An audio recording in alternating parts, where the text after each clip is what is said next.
ಅರಳಿಕಟ್ಟೆ ಹತ್ರ ಇರುವಂಥ ಒಂದು ಬಸ್ ಸ್ಟ್ಯಾಂಡಲ್ಲಿ ಒಂದು ಮೃತದೇಹ ಪತ್ತೆ ಆಗಿರುತ್ತೆ. ಅದರಲ್ಲಿ ಯಾರೋ ದುಷ್ಕರ್ಮಿಗಳು ಒಂದು ಕಲ್ಲನ್ನು ತಲೆ ಮೇಲೆ ಎತ್ತಾಕಿ ಅವ್ರನ್ನ ಮರ್ಡರ್ ಮಾಡಿರ್ತಾರೆ ಅಂತ ತಿಳಿದು ಬರುತ್ತೆ. ಇದರ ಸಂಬಂಧವಾಗಿ ಅವರ ಮೃತರ ಮಾವನಾದ ನಾರಾಯಣ ಅವರು ಒಂದು ಫಿರ್ಯಾದನ್ನು ನೀಡಿರ್ತಾರೆ. ಇದಕ್ಕೆ KRS ಪೊಲೀಸ್ ಠಾಣೆ ಕ್ರೈಮ್ ನಂಬರ್ 114/26 ಪ್ರಕರಣವನ್ನು ದಾಖಲು ಮಾಡಿಕೊಂಡು ತನಿಖೆಯನ್ನು ಕೈಗೊಂಡಾಗ ತಿಳಿದು ಬರುತ್ತದೆ. ಮೃತನ ಹೆಸರು ರಾಕೇಶು. ಇವರು ಬೇಸಿಕಲಿ ಕಾರ್ಪೆಂಟ್ರ್ ವರ್ಕ್ ಮಾಡ್ತಾ ಇರ್ತಾರೆ. ಇವರು ಆ ಹಿಂದಿನ ದಿವಸ ಅಂದರೆ 6ನೇ ತಾರೀಕು ಅವ್ರಿಗೆ ಒಂದು ಕೆಲಸ ಬರುತ್ತೆ. ಮೈಸೂರಲ್ಲಿ ಇನಕಲ್ಲಲ್ಲಿ ಇವ್ರಿಗೆ ಒಂದು ಕಾರ್ಪೆಂಟ್ರ್ ವರ್ಕ್ ಸಿಗುತ್ತೆ.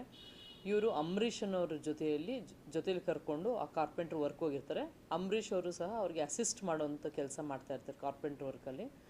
ಅವರು ಕೆಲಸ ಎಲ್ಲ ಮುಗಿಸ್ಕೊಂಡು ವಾಪಸ್ ಬರಬೇಕಾದ್ರೆ ಅವತ್ತು ಅವ್ರು ಹುಟ್ಟಿದಬ್ಬ ಇರುತ್ತೆ. 6ನೇ ತಾರೀಕು ಅವ್ರು ಹುಟ್ಟಿದಬ್ಬ ಇರುತ್ತೆ, 7ನೇ ತಾರೀಕು ಅವ್ರು ಹುಟ್ಟಿದಬ್ಬ ಇರುತ್ತೆ. ಸೊ 6ನೇ ತಾರೀಕು ಅವರು ಕೆಲಸ ಮುಗಿಸ್ಕೊಂಡು KR ಪೇಟೆ ಮಾರ್ಗವಾಗಿ KR ಪೇಟೆಗೆ ಹೋಗ್ಲಿಕ್ಕೋಸ್ಕರ ಅವರು KRS ಮಾರ್ಗವಾಗಿ ಹೋಗ್ತಾ ಇರ್ತಾರೆ. ರಾಕೇಶ್ ಅವ್ರಿಗೆ ತುಂಬ ನಿದ್ದೆ ಬರುತ್ತೆ. ಅವಾಗ ಅವರು ನಾನು ಮಲ್ಕೊಳ್ಬೇಕು, ನನಗೆ ಹುಷಾರಿಲ್ಲ ಅಂತ ಹೇಳ್ಬಿಟ್ಟು ಆ ಒಂದು ಬಸ್ ಸ್ಟ್ಯಾಂಡಲ್ಲಿ ಅವರು ಮಲ್ಕೊಳ್ತಾರೆ. ಆದರೆ ಅಂಬರೀಷ್ ಅವ್ರಿಗೆ ಚಳಿ ಆಗ್ತಾ ಇರುತ್ತೆ. ಅದು ಅವತ್ತು ಲೈಟಾಗಿ ಡ್ರಿಸ್ಲಿಂಗ್ ಮಳೆ ಇರುತ್ತೆ. ಅದಕ್ಕಾಗಿ ಅವರು ನಾನು ವಾಪಸ್ ಹೋಗ್ಬಿಡೋಣ KR ಪೇಟೆಗೆ ಬಾ ಅಂತ ಅವರು ಒತ್ತಾಯ ಮಾಡ್ತಾರೆ ಅಂಬರೀಷ್ ಅವರು. ಇವರು ಅದಕ್ಕೆ ಒಪ್ಪಲ್ಲ. ಆಗ ಪದೇ ಅವರು ಎಬ್ಬರಿಸ್ತಿದ್ದಾಗ ಅವರು ಇಬ್ಬರು ಕುಡ್ದಿರ್ತಾರೆ. ಹಂಗಾಗಿ ಇವನು ಕೋಪ ಮಾಡಿಕೊಂಡು ರಾಕೇಶು ಅಂಬರೀಷ್ ಅವ್ರಿಗೆ ಒಂದು ಏಟು ಹೊಡಿತಾರೆ. ಅದು ಹಣೆ ಹತ್ರ ಒಂದು ಸ್ವಲ್ಪ ಪೆಟ್ಟಾಗುತ್ತೆ. ತದನಂತರ ಮತ್ತೆ ಅವರು ಡಿಸ್ಟರ್ಬ್ ಮಾಡಬೇಡ ಅಂತ ಮಲಗಕ್ಕೆ ಟ್ರೈ ಮಾಡ್ತಾರೆ. ಆವಾಗ ಅಂಬರೀಷ್ ಅವರು ಅವ್ರಿಗೆ ಕೇಳ್ತಾರೆ, ನೀನು ಬರಲಿಲ್ಲ ಅಂದರೆ ಕಲ್ಲೆತ್ತಾಕ್ಬಿಡ್ತೀನಿ ಅಂತ. ಆಗ ರಾಕೇಶ್ ಅವರು, ನೀನು ನಿಮ್ಮ ಅಪ್ಪನ ಹುಟ್ಟಿದ್ರೆ ನೀನು ಎತ್ತಾಕು ಕಲ್ಲು ಅಂತ ಹೇಳಿರ್ತಾರೆ ಅವರು. ಹಾಗಾಗಿ ಇವರು ಕೋಪಗೊಂಡು ಕುಡಿದ ಮತ್ತಿನಲ್ಲಿ ಕಲ್ಲೆತ್ತಾಕಿರ್ತಾರೆ ಅಂತ ತನಿಖೆ ಮೂಲಕ ತಿಳಿದು ಬಂದಿದೆ. ಅದು ಆ್ಯಕ್ಚುಲಿ ಅವ್ರು ಏನು ಇದು ಮಾಡಿದ್ದಾರೆ, ಇದು ಡಾಗ್ ಸ್ಕ್ವಾಡು, ಫಿಂಗರ್ ಪ್ರಿಂಟ್ಸು ಅದೆಲ್ಲನೂ ಇದು ಮಾಡುತ್ತೆ. ಇವ್ರ ಜೊತೆ ಹೋಗಿರೋರು ಇವರೇ ಇರ್ತಾರೆ. ಯಾಕೆಂದರೆ ಅಂಬರೀಷ್ ಎಲ್ಲ ಒಂದು CC ಕ್ಯಾಮ್ರಾ ಚೆಕ್ ಮಾಡಿದಾಗ ಎಲ್ಲನೂ ನಾವು ವೆರಿಫೈ ಮಾಡಿದಾಗ ರಾಕೇಶ್ ಜೊತೆ ಹೋಗಿರೋರು ಒಬ್ಬರೇ ಇರ್ತಾರೆ, ಅಂಬರೀಷ್ ಅಂತ. ಫಸ್ಟ್ ಇವರು ಅಂಬರೀಷ್ ಅವರು ಬೇರೆ ಥರ ಒಂದು ಕತೆ ಕಟ್ಟಿ ಹೇಳಲಿಕ್ಕೆ ಸ್ಟಾರ್ಟ್ ಮಾಡ್ತಾರೆ.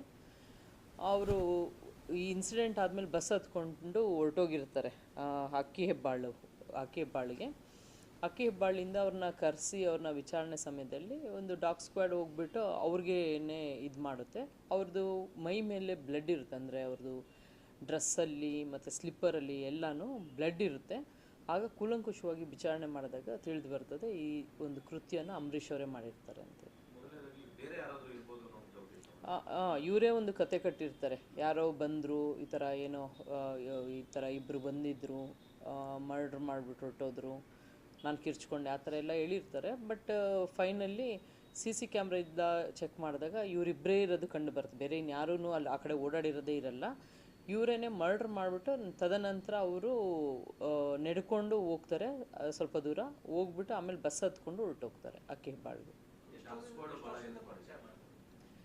ಇವರು ಅವ್ರ ಜೊತೆಯಲ್ಲೇ ಸುಮಾರು ವರ್ಷಗಳಿಂದ ಜೊತೆಯಲ್ಲೇ ಹೆಲ್ಪರ್ ಆಗಿ ಕೆಲಸ ಮಾಡ್ತಿರ್ತಾರೆ, ಕಾರ್ಪೆಂಟ್ರು. ಇವ್ರಿಗೆ ಯೂಶ್ವಲಿ ದುಡ್ಡು ಹೆಚ್ಚಾಗಿ ಕೊಡಲ್ಲ ಅಂತೆ. ಕುಡಿಲಿಕ್ಕೆ ಕೊಡಿಸ್ತಾರೆ, ಊಟ ಕೊಡಿಸ್ತಾರೆ, ಮತ್ತು 50 ರೂಪಾಯಿ 100 ರೂಪಾಯಿ ಆ ಥರ ಕಮ್ಮಿ ಅಮೌಂಟು ಕೊಡ್ತಾ ಇರ್ತಾರೆ ಅಂತ ತಿಳಿದು ಬಂದಿದೆ. ಇಬ್ಬರು KR ಪೇಟೆ ಅವರನ್ನೇ. ಖಂಡಿತವಾಗ್ಲೂ ಡಾಗ್ ಸ್ಕ್ವಾಡಿಂದ ಇದರಲ್ಲಿ ಹೆಲ್ಪ್ ಆಗಿದೆ. ಡಾಗ್ ಈಗ ಸ್ಮೆಲ್ ಮಾಡ್ತಾರಲ್ಲ, ಈಗ ಕಲ್ಲನ್ನು ಸ್ಮೆಲ್ ಮಾಡಿದಾಗ ಅದು ಆ್ಯಕ್ಚುಲಿ ಅದು ವಿಚಾರಣೆಗಾಗಿ ಅವ್ರನ್ನ ಫಸ್ಟು ಇವರೇ ಅಂತ ಮಾಡಿರೋದು ಗೊತ್ತಾಗಿರಲ್ಲ. ಕರ್ಕೊಂಡು ಬರ್ತಾರೆ. ಆ ಟೈಮಲ್ಲಿ ಡಾಗ್ ಹೋಗ್ಬಿಟ್ಟು ಸೀದಾ ಅವ್ರ ಹತ್ರನೇ ಹೋಗ್ಬಿಟ್ಟು ಅದು ನಿಂತ್ಕೊಳ್ಳುತ್ತೆ. ಡಾಗ್ ಅವ್ರನ್ನ ಮುಟ್ಟುತ್ತೆ. ಹಂಗಾಗಿ ಅವ್ರ ಮೇಲೆ ಅನುಮಾನ ಬರುತ್ತೆ. ತದನಂತರ ಇನ್ನು ಬೇರೆ ಟೀಮ್ ಎಲ್ಲ CC ಕ್ಯಾಮ್ರಾ ಚೆಕ್ ಮಾಡಲಿಕ್ಕೆ ಟೀಮ್ ಮಾಡಿರ್ತೀವಿ. ಅವರು ಬಂದಾಗ ಯಾವುದೇ ರೀತಿ ಹಿಂದೆ ಮುಂದೆ ಯಾರೂ ಜನರೇ ಹೋಗಿರಲ್ಲ, ಬರೀ ಇವರಿಬ್ಬರೇ ಇರೋದೇ ಇರುತ್ತೆ ಎಲ್ಲ ಕಡೆನೂ.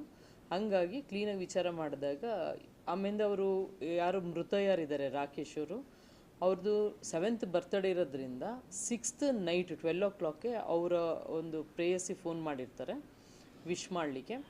ಅವ್ರಿಗೆ ಹೇಳ್ಕೊಳ್ತಾರೆ ಇವರು, ಅಂಬರೀಷ್ಗೆ ನಾನು ಹಿಂಗೆ ಹಿಂಸೆ ಮಾಡ್ತಾಯಿದ್ನು, ಹೋಗೋಣ ಅಂಥೇಳಿ.